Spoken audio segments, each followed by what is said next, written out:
But he said there are two things that governs the world. You must have fear, good fear, not normal fear, to do bad things. And you must be shameful to do bad things. These are the key or cardinal features which controls, which governs the world. So therefore morality is important, there's no question about that. So therefore he gave the legitimacy for sex for people who live in this world and to grow and develop themselves and to transform when they want. Now what are your 5 precepts? I'm not going to say 1, 2, 3, 4, 5, you know that. And this is the 3rd precept. They are not commandments, they are not rules, they are not regulations, there's no militarization. These are certain rules for training. They are called Sikkhapadam. Sikkha means learning, training. It's for your training. You train to tackle desire, to transform that energy into a higher, better energy which you call no desire. That is the training, that is the challenge you ought to have. Because when you say, when you observe the 5 precepts, how do you translate? Tell me. Take the training rule. I take the training rule, yes? To train my mind. To train my mind. Not to. Yeah?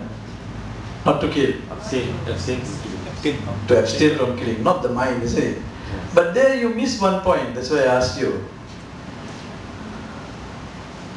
Actually when you say Sikkhapadam Samadhiyami, I undertake the precept on my own will, not because you are giving me. So it is on your own will, consciously. You undertake the precept, not to kill, not to steal, not to have sexual misconduct. Because you know it is bad. It is your property, your husband or your wife. If somebody takes it, it's not right legally, it's not right ethically, it is bad morally, it creates an unskillful action. It's not a clever thing. People think they are smart. They count the number of wives they have slept. Sometimes you go in the train, you listen all this nonsense. Funny people. I've been to 55 countries, you wrote in the paper 5. 5 and 55 is different. So 55 stories you can hear. Okay. The other point I want to tell you is don't be biased to think that this 3rd precept is the biggest sin on earth. There's nothing so uniquely wicked about breaking this precept. Now don't think that I'm defending all the wrongdoing people. Don't misunderstand that. That is the biggest sin actually. Because sometimes based on hearsay, people gossip a lot. Buddhists also now learn the trend very strongly. By that you do wrong speech, you are telling lies and you are gossiping. So all 4 types of bad speech you must abstain, isn't it? So be careful of yourself. They make stories. Sometimes they may be true, but what good are you going to get by talking about somebody else's misconduct? Why don't you talk about your own good conduct? You see how Jesus tackled the problem, isn't it? When one of the Pharisees wanted to throw a stone to a prostitute, isn't it? Someone who misconduct. Yeah? Someone who misconduct, sexual misconduct. Yeah. Beg pardon? What did you say? A woman. Yes. Yeah. Because she was a prostitute. Jesus had compassion. Only thing he didn't have great compassion like Buddha. So he said, the person who have never had sexual misconduct throw the first stone. All the Pharisees who had stones, they put down.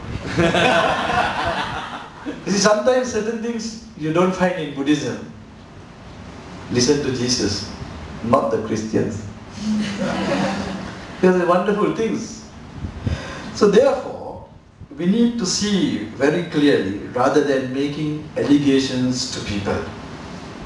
Now, we need to expand this idea of how the Buddha looked into this whole idea of desire, the third precept. Because if you don't understand it, how are you going to practice it? Don't blindly practice anything. Buddhism is the charter of free inquiry, you know that. You see, sex is like money. Sex by itself is not bad or good or evil. Like money, how you utilize, like fire, you can use it both ways. Isn't it? So it is neither good nor bad.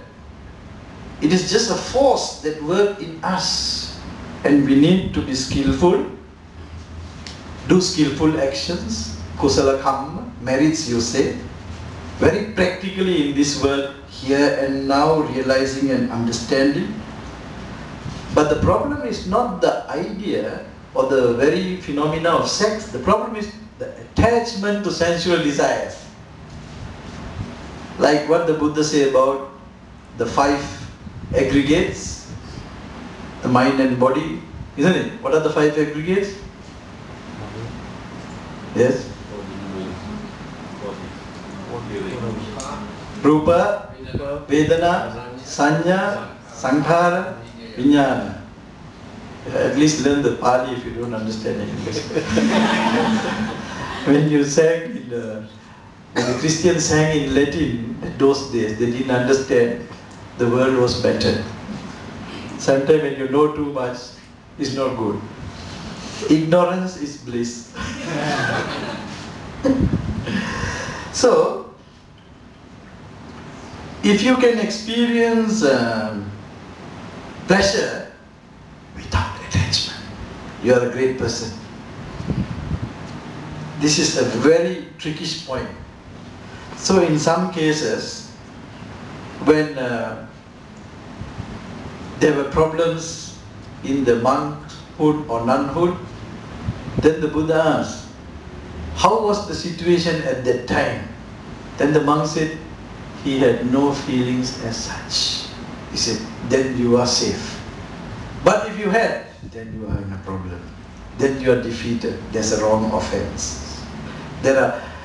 Actually, when we were young monks, we never understood that there were problems like this in the history of Buddhism. We understood the whole sexual stories by reading the Vinaya Pitaka, the rules of discipline and the stories behind that. Because this is all done, committed by human beings. You see, this is the problem. We must break that heavenly, celestial, idealistic idea that we have about all this purity, holy men and women. We must look from a very humanistic point of view. That was so wonderful of the Buddha and also his disciples. They preserve all that. They didn't cut all those pieces and throw away, no? Isn't it? There was a song, I remember. What would you do if Jesus came to spend some time with you? What did you do? Then the song goes on, hide all the bad magazines, burn all the blue films.